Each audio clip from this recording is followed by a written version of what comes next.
આ એક એવી છોકરી છે કે જે નાની ઉંમરમાં સેલ્ફ મેડ વુમન એન્ટરપ્રિન્યોર બની છે અને આજે એની કંપની લગભગ 75,000 કરોડ રૂપિયાની વેલ્યુએશન ધરાવે છે।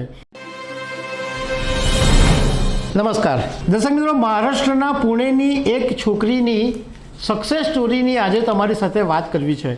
આ એક એવી છોકરી છે કે જે નાની ઉંમરમાં સેલ્ફ મેડ વુમન એન્ટરપ્રિન્યોર બની છે અને આજે એની કંપની લગભગ 75,000 કરોડ રૂપિયાની વેલ્યુએશન ધરાવે છે।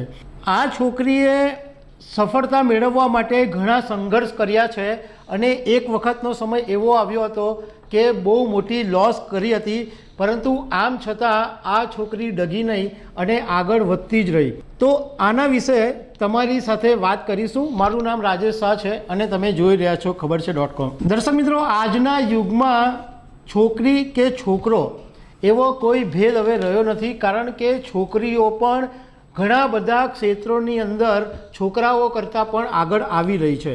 એક પંક્તિ તમને કહેવાનું મન થાય છે કે મંઝિલે ઉન્हीं को मिलती है जिनके सपनों में जान होती है, पंख से कुछ नहीं होता हौसलों से उड़ान होती है। હવે પૂનાના મહારાષ્ટ્રની એક યુવાન છોકરી છે કે જે સૌથી નાની ઉંમરની સેલ્ફ મેડ વુમન એન્ટરપ્રિન્યોર બની છે। એનું નામ છે નેહા નરખડે। નેહા નરખડે પૂનામાં જન્મેલી અને પૂનામાં એણે પ્રાથમિક શિક્ષણ મેળવેલું, પણ એ પછી એ આગળનું ભણવા માટે અમેરિકા ગઈ હતી અને અમેરિકામાં એણે જોર્જિયા ઇન્સ્ટિટ્યૂટ ઓફ ટેકનોલોજીમાં કોમ્પ્યુટર સાયન્સનો અભ્યાસ કર્યો હતો। એ પછી એણે અમેરિકામાં એણે જોબ કરી, લિંક્ડઇન અને ઓરેકલ કંપની, આ અગ્રણી કંપનીમાં નેહા નરખેડેએ જોબ કરી અને એ પછી અમેરિકામાં એણે પોતાની કંપની શરૂ કરી કોન્ફ્લુઅન્ટ નામથી, અને 2021માં આ કંપની આઈપીઓ પણ લઈને આવી હતી। નેહાને ફોર્બ્સની યાદીમાં તાજેતરમાં 8મી સૌથી અમીર મહિલાનો ખિતાબ પણ મળેલો છે।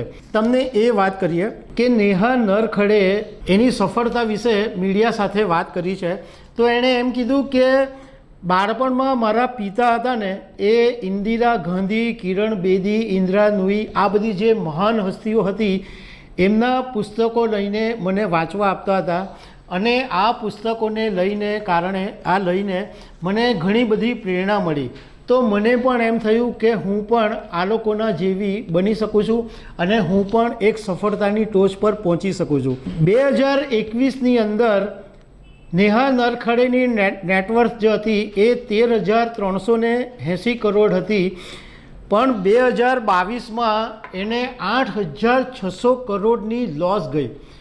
હવે તમે વિચાર કરો કે નેહા નરખેડે અત્યારે 37 વર્ષની છોકરી છે અને 37 વર્ષની ઉંમરે 8,600 કરોડની લોસ જાય તો ભલભલા માણસો હલી જાય, પણ નેહા નરખડે હાલી નહીં અને એણે પોતે હિંમત રાખી અને હિંમતપૂર્વક આગળ વધી અને એ પછી આજે એની કંપનીની જે વેલ્યુએશન છે એ 75,000 કરોડ પર પહોંચી ગઈ છે અને નેહાની પોતાની જે નેટવર્ક છે ઇન્ડિવિજ્યુઅલ પર્સનલ કેપેસિટીથી એ 42,000 કરોડ રૂપિયા છે। આ પછી માર્ચ 2023ની અંદર નેહાએ ફ્રોડ ડિટેક્શન ફર્મ ઓસિલર નામની કંપનીની સ્થાપના પણ કરી। હવે આ નેહા જે કંપની શરૂ કરી હતી એ કંપનીનું કામ છે ક્લાઉડ ડેટાનું અને ડેટા પ્રોસેસિંગમાં લોકોને મદદ કરવાનું એનું કંપનીનું કામ છે। પણ તમે વિચાર કરો કે એક છોકરી પોતાની મહેનતથી આજે સેલ્ફ મેડ એન્ટરપ્રિન્યોર બની છે અને સૌથી નાની વયની ઉંમરની આ છોકરી બની છે। દર્શક મિત્રો, અમે ખબર છે.com ઉપર આવી સક્સેસ સ્ટોરીઓ એટલા માટે શેર કરીએ છીએ કે કોઈ એકના જીવનમાં પણ આ સ્ટોરી કામ લાગે અને કોઈ એકનું જીવન પણ બદલાય તો એ વર્થ રહે। અને ઘણા બધા લોકો એવી જ રીતના આગળ આવતા હોય છે કે કોઈની પ્રેરણા એમને મળતી હોય છે। તો દર્શક મિત્રો, આવી અનેક વાતો સાથે અમે તમને મળતા રહીશું। Thank you very much.